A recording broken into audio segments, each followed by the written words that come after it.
धारावाहिक अपना घर एपिसोड 2 सुबह की शुरुआत घर का आंगन। सूरज की हल्की किरणें पेड़ों के बीच से आंगन पर पड़ रही हैं। दादाजी पूजा के लिए बैठे हैं। दादी तुलसी में पानी डाल रही हैं। राजेश दौड़ते हुए घर आता है। उसके हाथ में कुछ पेपर है और चेहरा खुशी से चमक रहा है। राजेश, दादी देखो, मैंने अपने बिजनेस का पूरा प्लान बना लिया है, ये देखो। दादी पेपर को देखती है लेकिन समझ नहीं पाती। सुमित्रा, ये क्या नया झमेला ले आए हो? मुझे तो कुछ समझ नहीं आ रहा। राजेश मुस्कुराते हुए, दादी ये झमेला नहीं, मेरे सपनों का नक्शा है। सभी सदस्य नाश्ते की मेज पर हैं। दादी पराठे और सविता चाय परोस रही हैं। राजेश उत्साह से सबके सामने अपनी बात रखता है। राजेश, सब सुनो, मैंने एक शानदार बिजनेस आइडिया सोचा है। मैं एक कैफे खोलना चाहता हूं जहां लोग आराम से बैठकर काम कर सकें, दोस्तों से मिल सकें। रमेश, बड़ा भाई चाय का कप रखते हुए बोलता है। रमेश, राजेश, कैफे खोलना इतना आसान नहीं है। पैसे चाहिए, जगह चाहिए और सबसे बड़ी बात मेहनत चाहिए। राजेश, भैया मेहनत करने को तो मैं तैयार हूं, लेकिन मुझे आपकी और बाबूजी की मदद चाहिए। दादाजी गहरी आवाज में कहते हैं, गोपाल जी, राजेश, ये सब दिखावे की चीजें हैं। हमारे जमाने में लोग छोटे मोटे काम करके भी खुश रहते थे। राजेश जोश में, बाबूजी, जमाना बदल गया है। लोग अब आरामदायक माहौल में रहना चाहते हैं। अगर मैं ये कर पाऊं तो हम सभी को गर्व होगा। राजेश अपने कमरे में अकेला बैठा है। दादी धीरे धीरे आकर पास बैठ जाती हैं। सुमित्रा, बेटा, सपने देखना बुरी बात नहीं है, लेकिन दादाजी की चिंता भी समझने की कोशिश करो।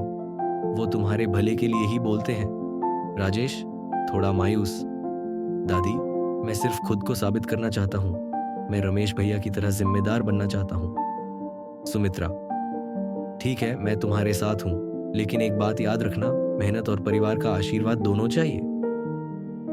दादी उसे प्यार से गले लगाती है। राजेश अपने दोस्तों से मिलने पार्क जाता है।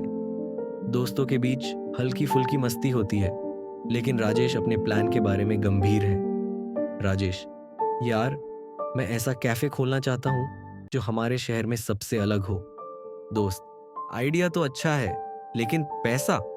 राजेश, पैसे का इंतजाम हो जाएगा, पहले मुझे दादाजी को मनाना होगा। शाम को पूरे परिवार के बीच राजेश का प्लान फिर से चर्चा में आता है। गोपाल जी, राजेश, ये सब दिखावे के चक्कर में तुम अपनी जिंदगी खराब कर लोगे। हमारी परंपरा खेती और मेहनत की रही है। राजेश, बाबूजी, मैं परंपराओं को नहीं तोड़ रहा, मैं बस कुछ नया करना चाहता हूं। रमेश बीच में बोलता है। रमेश, पिताजी सही कह रहे हैं, अगर ये आइडिया फेल हो गया तो? राजेश का चेहरा मायूस हो जाता है। सुमित्रा, गोपाल जी, बच्चे को मौका दो, जब तक कोशिश नहीं करेगा तब तक सीखेगा कैसे? दादाजी थोड़ी देर के लिए चुप हो जाते हैं। रात में राजेश अपने कमरे में बैठा सोच रहा है। दादी उसके लिए दूध लेकर आती हैं। सुमित्रा, बेटा, हिम्मत मत हारना, हर सपने को पूरा करने में समय लगता है। राजेश, दादी, अगर बाबूजी नहीं माने तो? सुमित्रा मुस्कुराते हुए, तू कोशिश कर, परिवार के प्यार और तेरी मेहनत से सब ठीक होगा।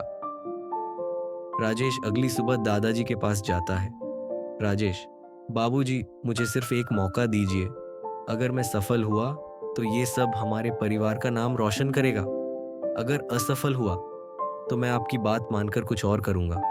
दादाजी गहरी सोच में पड़ जाते हैं और अंत में कहते हैं, गोपाल जी, ठीक है, लेकिन अगर ये काम करोगे तो पूरे दिल से करना और परिवार की इज्जत पर कोई आंच ना आने देना।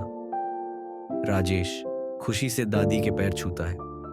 सुमित्रा, देख लेना, हमारा राजू कुछ बड़ा करेगा।